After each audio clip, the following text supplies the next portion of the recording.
ससुर पिछवरवा रे घान बसवरिया कचई कैनी मारै ससुर निरदैया कचई कैनी मारै ससुर निरदैया कचई कैनी मारै ससुर निरदैया।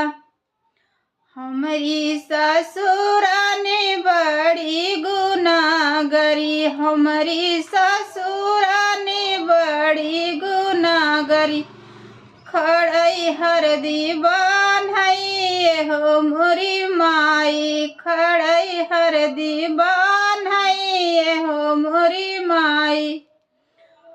जेठ पिछवरवा रे घान बसवरिया जेठ पिछवरवा हो घान बसवरिया कचई कैनी मारै जेठानी रदैया कचई कैनी मारै जेठानी रदैया कचई कैनी मारै जेठानी रदैया।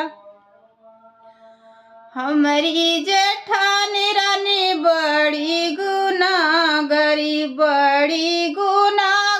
हो बड़ी गुनाहगारी हमारी जेठानी रानी बड़ी गुनाहगारी खड़ई हरदी बान्हई हो मोरी माई खड़ई हरदी बान्हई हो मोरी माई खड़ई हरदी बान्हई हो मोरी माई। तो कैसा लगा तो आप लोग ज़रूर बताइए और बहुत दर्द भरी कहानी है। आगे का लाइन क्या है मैं बड़े वाले लॉन्ग वीडियो में आप लोग को बताऊंगी।